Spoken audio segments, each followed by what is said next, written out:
Today we got something a little special for you.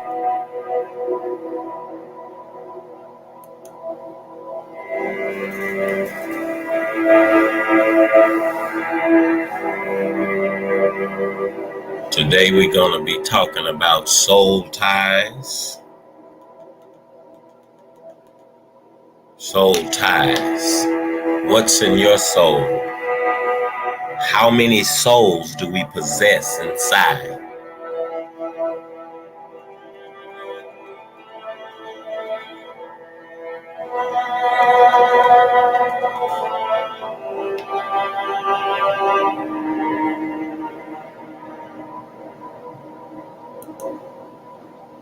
Many people don't believe in soul ties.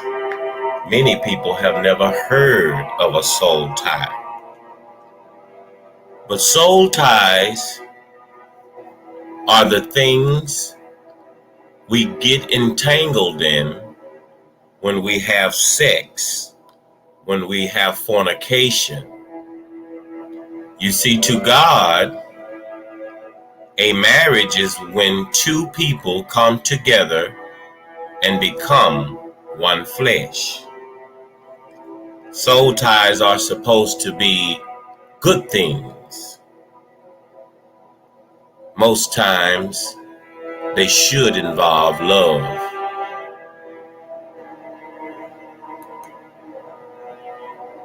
In the scripture in the book of Genesis, chapter 3, verse 21, and the Lord God caused a deep sleep to fall upon Adam, and he slept. And he took one of his ribs and closed up his flesh instead thereof. It's chapter 2, I'm sorry. In the rib which the Lord God had taken from man, made he a woman, and brought her unto the man. And Adam said, This is now bone of my bones, and flesh of my flesh. She shall be called woman, because she was taken out of man. Therefore shall a man leave his father and his mother, and shall cleave unto his wife, and they shall be one flesh. And they were both naked, the man and his wife, and were not ashamed. You see, God made male and female, and he put them together, and therefore, because of this, man shall leave his mother and his father, and cleave unto his wife, and they shall become one flesh, one soul tie, spiritually bound together. And this is supposed to be a good thing.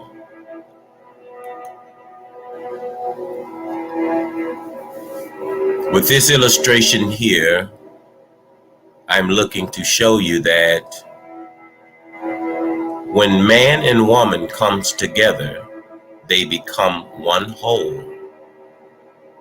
When they have intercourse. Intercourse sexually is the coming together to have sex. But there are many intercourses to life. We intercourse others daily on our journeys. But when it comes to a man and a woman together, when they cleave together and become one flesh, they indeed make up a soul tie. There are many different ways to tie a soul tie. You can get these soul ties from people's thoughts, people's feelings. There are also ungodly soul ties. And these are the soul ties that one must not be involved with. These entanglements will damn your very soul. Whether you are promiscuous and giving yourself to the lust and fornication, whether you are homosexual and you find yourself to be led by the lust of the same sex, these are all deemed as ungodly soul ties. And these ungodly soul ties open doors for demonic torment. Yes, when you tie your soul to another, there are many, many ramifications that come along with it. You tie yourself to someone's soul, their spirit, their mind, their heart, and their body. Not only do you have sex with this person, you intertwine on a spiritual level. And all that this person has, every demonic force, every torment that comes along with this person is now inside of you.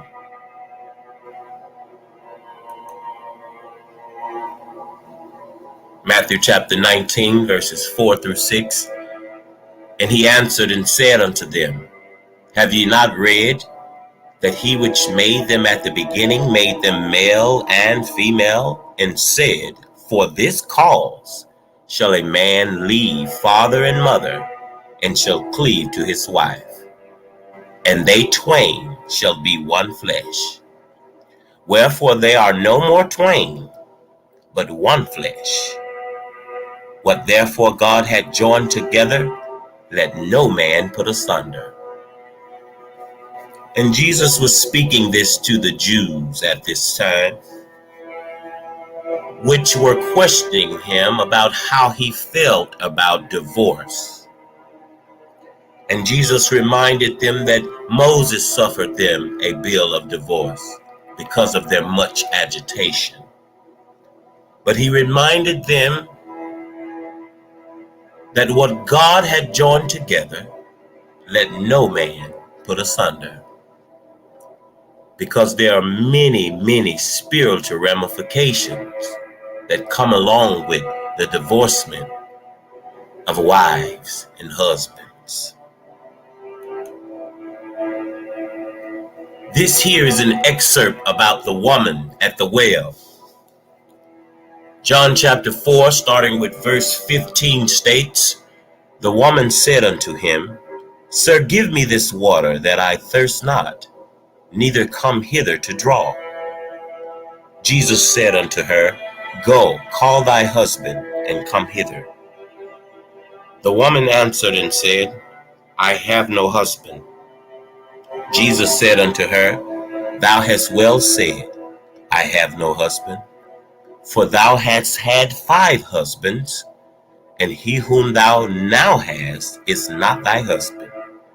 And that saidst thou truly. The woman said unto him, Sir, I perceive that thou art a prophet. The woman said this simply because Jesus knew. He knew that she had had 5 lovers, 5 different soul ties.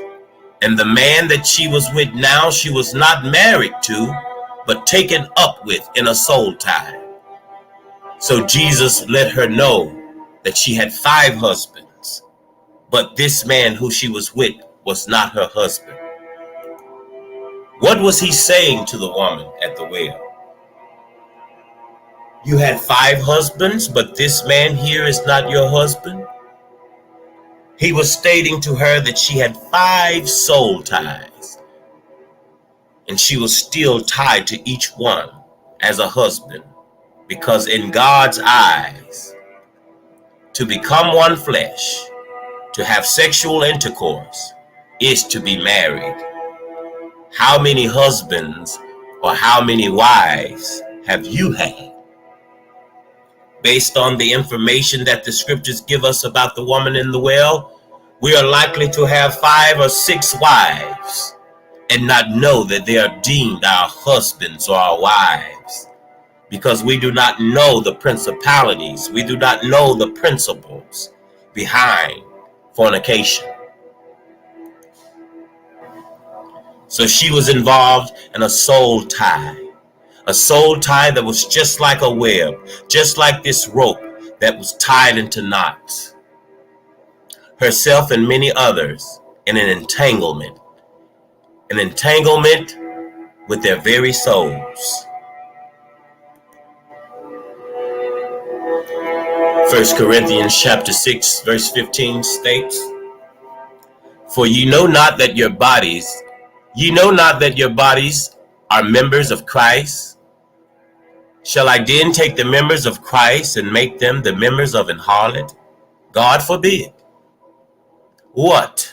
Know ye not that he which is joined to an harlot is one body? For two, said he, shall be one flesh. But he that is joined unto the Lord is one spirit. Flee fornication. Every sin that a man doeth is without the body, but he that committeth fornication sinneth against his own body. And when Jesus spoke this, it was him reminding us that we should be careful about fornication. And he spoke in parable about this. He who is joined to a harlot is a harlot. He who is joined to a whore, promiscuity, would be the same. Know ye not that your bodies are members of Christ? He that is married to a whore would be a whore, but he that is joined to the Lord is one spirit. If you are married, or if you are taken up with a wife, okay? And I said that differently because God deems you married the moment you have sex. The magistrates state that you should go and get a license and be married. But in most cases, if one was to want their marriage to be annulled, the judge would ask the very question, has this marriage been consummated? Because most states still refer to the fact that a marriage must have been consummated, meaning that they must have had sex to be truly married. So Jesus warned us of fornication, because the moment you have sex, you are married spiritually. You are married to the person who you are taken up with, and you two become one flesh. But if you guys come together and you are of God, if you guys marry and the Lord is your guide, you guys would be one spirit. And that spirit inside of you would be the Spirit of God working together for the good of those men who love God. So flee fornication. Every sin that a man doeth is without the body, but he that committeth fornication sinneth against his own body.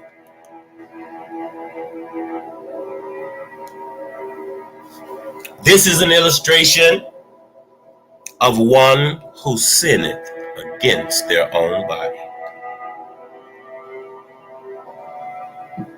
Many soul ties have this lady or this person been involved with by the illustration. If you open her up, there are many souls inside. This is just what Jesus warns us of. This is just what Jesus wants us to flee from. There should be one spirit inside of us, one spirit, the Spirit of God. Not many souls, not many spirits that leave room for demonic torment.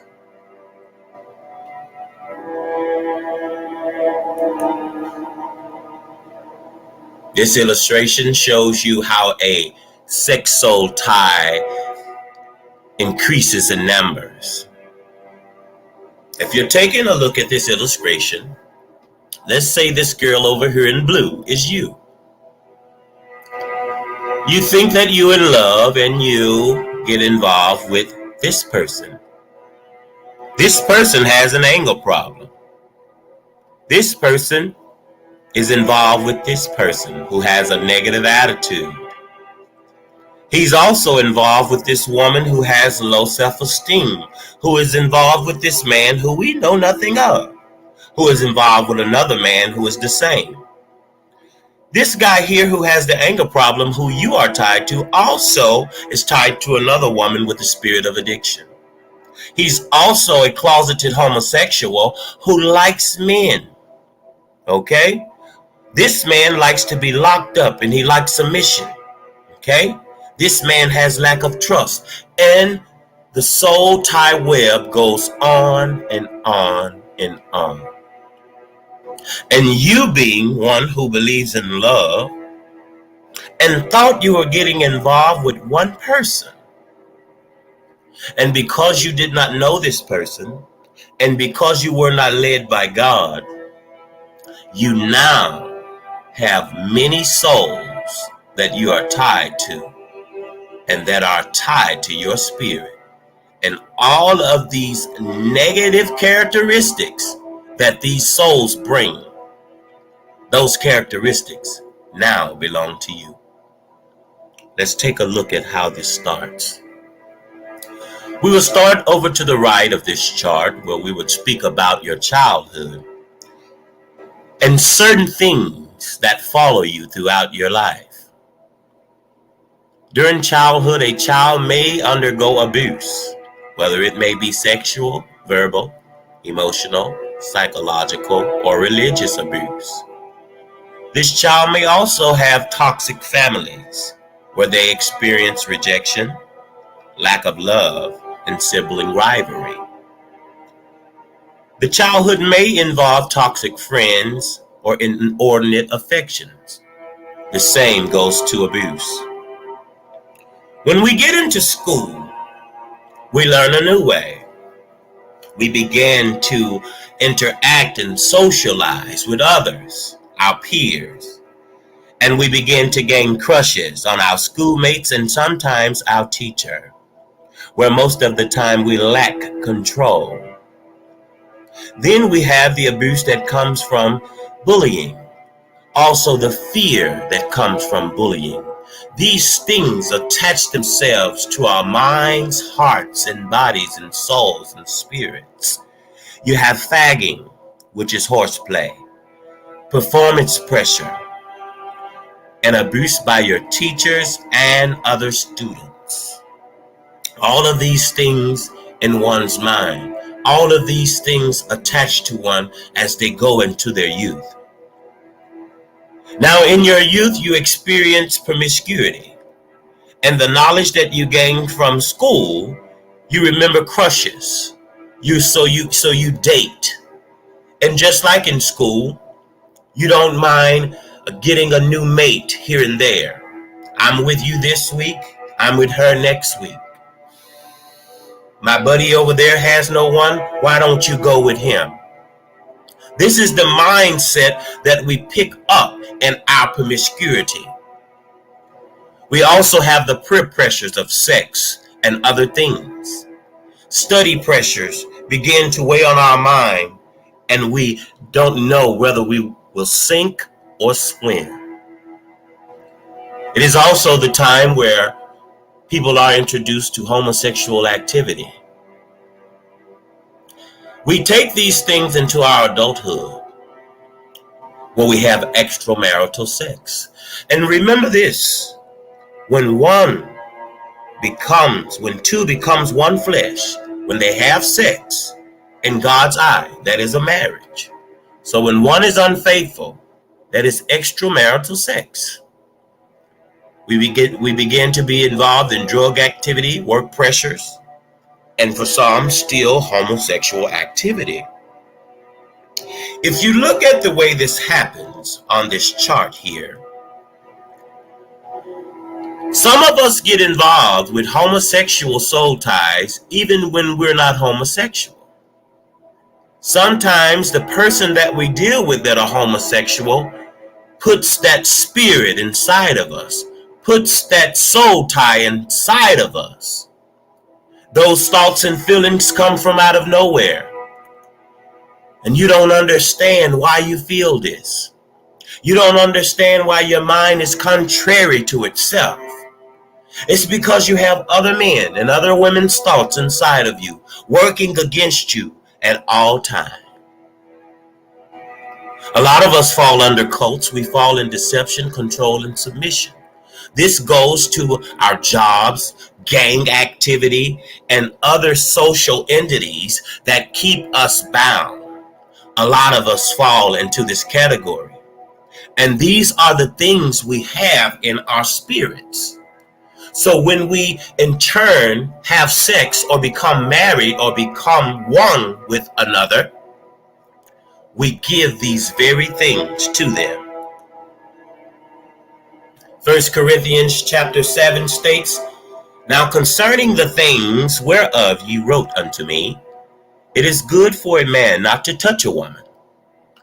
Nevertheless, to avoid fornication, let every man have his own wife, and let every woman have her own husband. Let the husband render unto his wife due benevolence, and likewise also the wife unto the husband. The wife had not power of her own body, but the husband, and likewise also the husband had not power of his own body, but the wife. And these are the principles, these are the principalities that we fight against when we make soul ties that are not under God. We are still bound by these principalities, that the wife had not power of her own body, neither the husband have power of his own body. So when you make these soul ties, you are taking control of by the soul tie. You are taking control of by what has entered your spirit. God begs that you not even touch a woman, but to keep you from fornication, there's a permission slip there that every man should have his own wife, and every woman should have her own husband. And let the husbands and the wives render to each other due benevolence, that's respect and honor. So there will be no backsliding on your wife, and there will be no running around on your husband. Everything that you do, you would do together, and you would do it under the guidance of the Lord, keeping you guys one spirit at all times, because it is the Spirit of the Lord which would be inside of you, and not many other spiritual soul ties. Not obeying God's laws puts us in soul ties that we do not want to be involved in. Those entanglements that keep us bound and torment our spirit. We go from day to day not knowing that this is a true thing, not knowing that there is a spiritual war at all times, and sex is one of its biggest weapons against the people of God.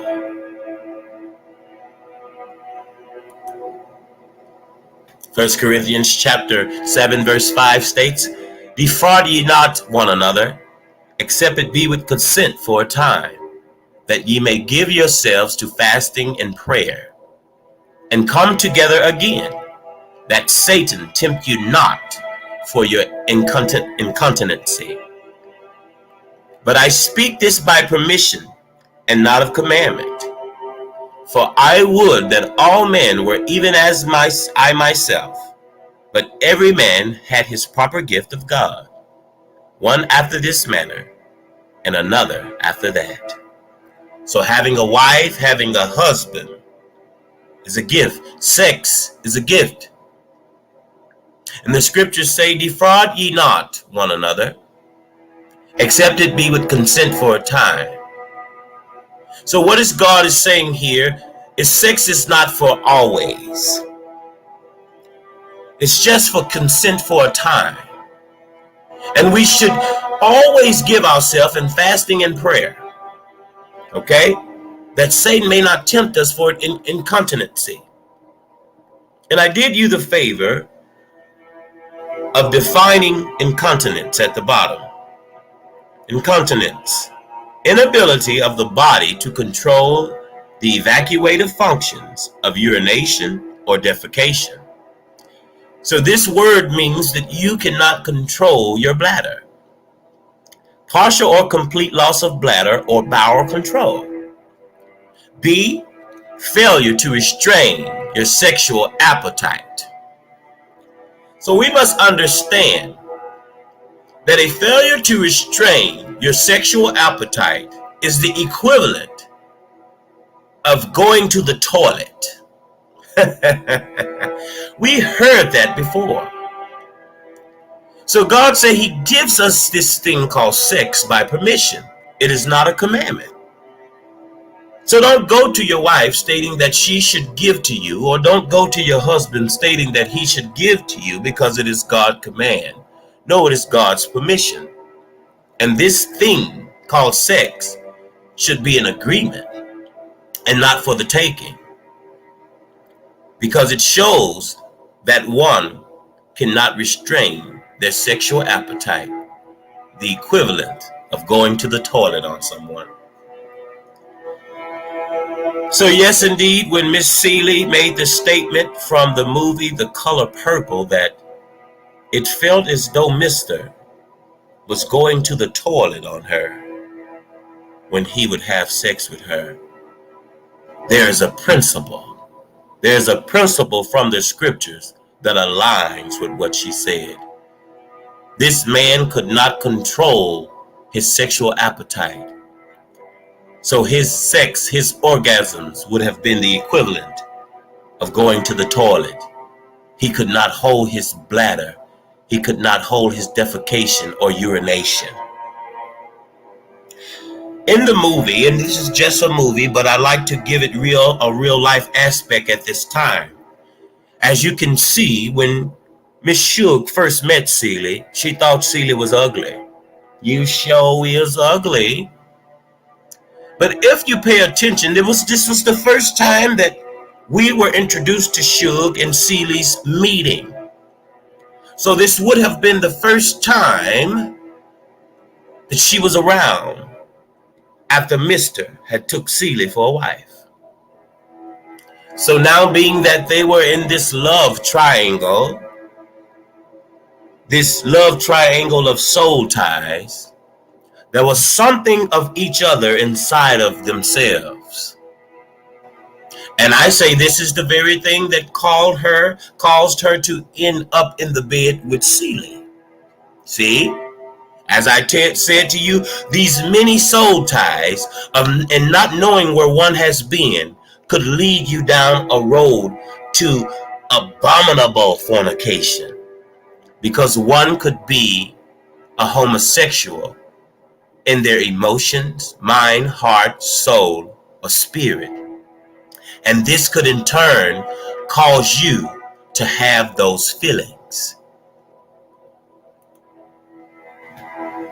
1 Corinthians chapter 7, verse 8 says, I say therefore to the unmarried and widows, it is good for them if they abide even as I.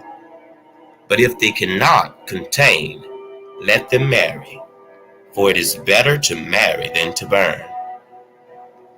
And unto the married I command, yet not I, but the Lord, let not the wife depart from her husband. But in and if she depart, let her remain unmarried, or be reconciled to her husband. And let not the husband put away his wife. I thought this was great, because it shows you God's love for you. It shows you that he still pleads with you to stay away from fornication. To the unmarried and widows, it is good for them to abstain, not have any sex or sexual thoughts. Okay? Be like God, be like Jesus, and abide. But if you cannot contain, marry, for it is better to marry than to burn. Not to burn with the lust inside of you. Flee from fornication. Flee from fornication. And unto the married I command, let not thy wife depart from her husband. Because when wives and husbands divorce, most times it is for fornication. This is the way that Moses gave the bill of divorcement, that you may put away your wife for fornication. But in today's world, we divorce for many, many, many different reasons. And the main reason for divorce in this time is to take up another, not knowing that one who divorces his wife is an adulterer if they cannot sustain. And whosoever they get taken up with, whether they marry this person or just in a loving relationship where they are faithful to one another, they too are still adulterers. Because once God brings something together, let no man tear it asunder. In our young lives, we make many marriages, and we have not the wisdom to understand that those are marriages, and that what God put together, let no man put asunder. We don't understand that we damn our lives every day for something so simple, something that has become a big part of life. They say sex sells. Indeed, sex does sell. Sex helps you to sell your soul. It helps you to sell your soul to the devil. So to the unmarried, I ask that you abide. And if you cannot contain yourselves, be married. And if you are married, stay with your husband or wife. And if you divorce your husband or wife, before you have sex with another,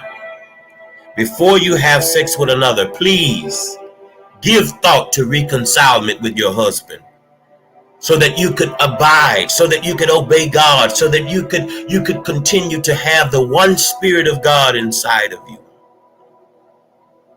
Come back to your husbands. Reconcile to your husbands like we should be reconciled to God himself.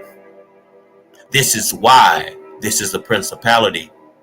It is there to give us strength and teach us that we fell away from glory, but there's room for reconcilement. Yes, soul ties should be a beautiful thing. This is something that we should take very seriously. We should remain faithful and not have an adulterous heart. We should not be promiscuous. We should not be as the harlot. We should not have satisfaction in fornication. We should have satisfaction in our husbands or our wives and in God. I speak this to you as a warning. We have lived our lives falsely, but this is the truth, that one who takes pleasure in fornication with many takes in many souls. I am from a small town, Cleveland, Mississippi, where people love fornication. They love to drink. They love to go out and party. They love a good time. But we don't stop to think about things like this. It is very easy to get into a web of soul ties in a small town. Yet we wonder why we think the same things and say the same things and act the same ways. Oh, we say it's culture. We say the culture is molding us. No, we're molding ourselves by fornication with one another, passing each other partners, going behind one's back. These things cause us all to intertwine spiritually. I wonder why the man with the most promiscuous woman always seemed to be most crazy about her. It is because he is tormented. He is tormented by so many different demons from the soul ties that he and she have created. I hope that you're listening. I hope that you're taking God's warning. Flee from fornication. Flee from fornication. Keeps your spirits free for God. Keeps your spirit available for God. One wife, one husband. Please remember to like, share, and subscribe if you like this message. God loves you. Thank you.